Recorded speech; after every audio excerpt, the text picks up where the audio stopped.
Hey everyone, welcome back to Tuckaway Pines. Today Corey and I are outside enjoying this beautiful sunny warm day on the homestead, and we are also out here trying to get some very important work done before it's too late.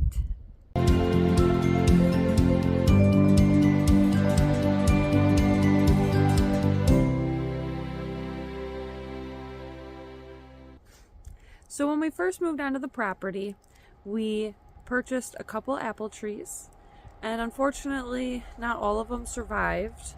We do have one that made it, the tree that's right here behind me.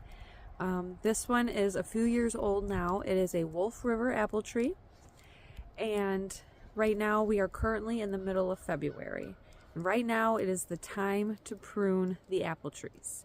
You want to prune them during the winter months or their dormant season. That way you're not hurting them, taking away any of the energy that's flowing through the branches and causing any sort of disease or, bad things to settle in.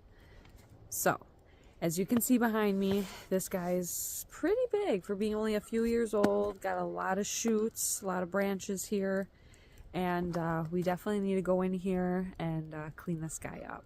So that's what we're doing here today, and I kind of wanted to just talk to you about the method of pruning apple trees. So in case anyone is still trying to get their feet wet or are thinking about getting apple trees or building your own orchard, definitely want to know how to properly prune your trees. Otherwise, it's all going to be for nothing.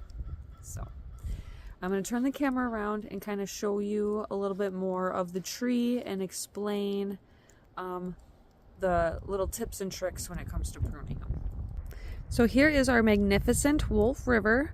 You can see it's very well established. It is thriving in this spot. It is pretty close in our yard.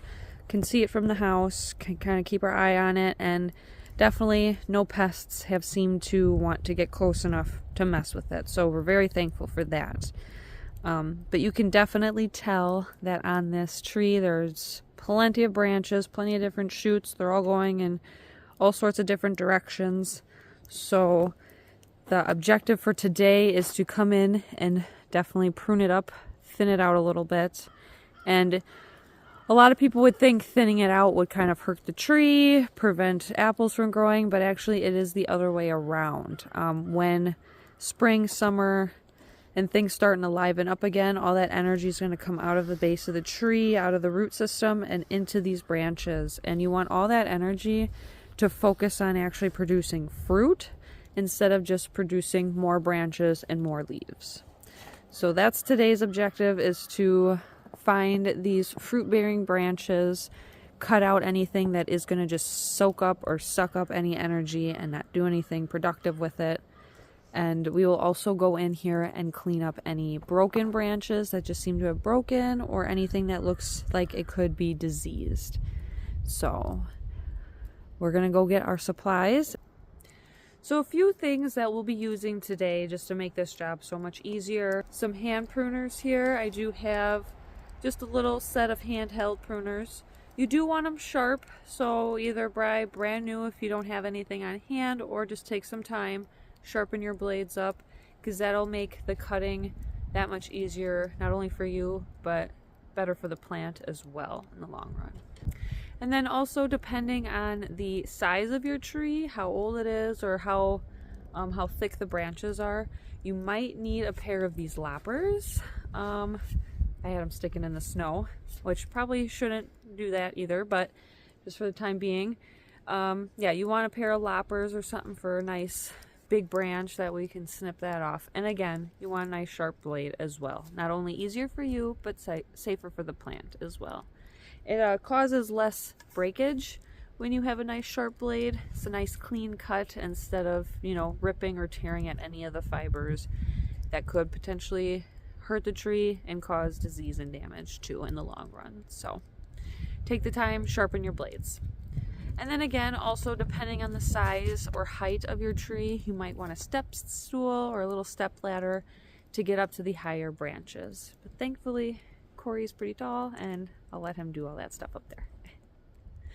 Okay, so we are going to get ready here and kind of just get a game plan as far as, take our time and assess which branches, which shoots that we want to clip off. And typically the rule of thumb is taking a third of the canopy. The canopy is the whole spread of the leaves of the tree and the branches. But you want to take about generally a 1/3 of it. You want to make sure that all the branches are nicely exposed to sunlight. And you want to ensure that things are growing at a about 45-degree angle, give or take. You don't want branches interfering with other branches. Because you have to remember, when all the trees are on, they're definitely going to fill out and outshade other portions of the tree. So those are all really good things to keep in mind when you're going through and pruning your branches. And just definitely take your time. There's no reason to rush during this process. You want to kind of do it in a methodical and strategic way if you can help it. And yeah, and also keep an eye out for damaged or diseased branches, because you definitely want to cut those out regardless of their orientation. So that's pretty much all the little tidbits, tips, and tricks, and I'll go over everything again towards the end of the video. But I am going to turn the camera around and we're going to start pruning.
Alrighty, so all our pruning is done.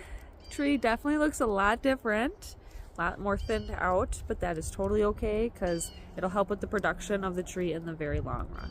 And we're definitely hoping for some fruit this year. We haven't had any apples off of this tree yet, but that's only because they do take a few years to actually mature and establish before they can fruit.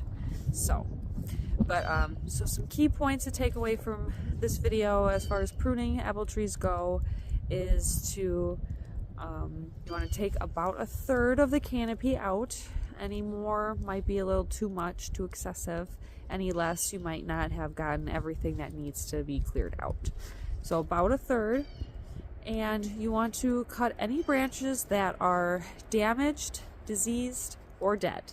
Those are not going to do any good for your tree as far as the energy and the production of the fruit goes.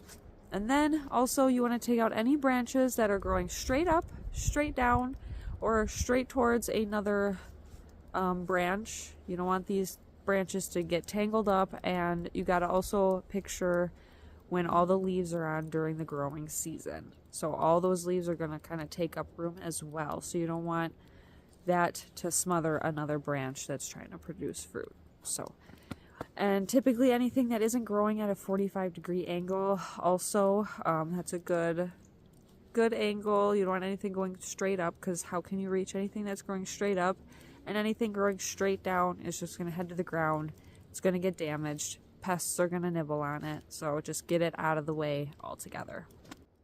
And then any of the dead branches that you do clip off your apple tree, remove them from the site. You can, do whatever you want with those branches, but just don't let them lay and compost by the tree or at the base of the tree, because that can promote, again, more diseases, promote pests from, to come in and invade the healthy tree that you're trying to produce good fruit off of. So those are some big key points as far as pruning, and definitely take your time. You might have to step back, you might have to walk around the tree a little bit, a couple times around, and reevaluate each branch. And honestly, I felt it went very easy and isn't so overwhelming if you start by one main branch kind of clean that up and then work your way around the tree. That works for me. That way I'm not just overwhelmed by all the different branches going in all the different directions. I can kind of just zoom in a little bit on the tree and then just do it section by section. So yeah, those are some tips that help us when it comes to pruning, and especially when we have so many apple trees on the property.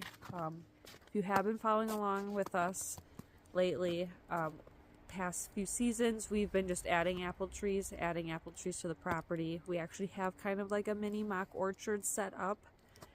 We cleaned out a nice little area in the front of our woods here and, you know, planted about 6 apple trees or so. And they are all doing very well. This year we won't have to prune those because our local rabbit and deer have done that for us. But that is a different project and issue that we are going to reevaluate and look further into this summer when things are nicer and we can actually get into that orchard area. So definitely subscribe if you haven't already so you can stay tuned for all that fun. But yeah, as far as this one goes, this one's all nice, ready to go for the growing season. I feel really happy about this. I wanted to get it done before spring because this is the time to do it. You want to do it between, you know, in the winter months, the dormant season, when all that energy goes down from the branches into the tree itself and down into the root system. That way you're not harming or cutting off anything that it's trying to produce while it's growing. So I hope you guys enjoyed this little video. Thank you so much for joining. Don't forget to like, comment, and subscribe if you haven't already. Please let me know if you guys have any apple trees or if you guys are considering apple trees. I'm curious as to what varieties you guys might have or be looking into. We have quite a few here on the property and I'd love to share them with you. So please start a conversation down below. Alrighty, thanks again, you guys. Bye.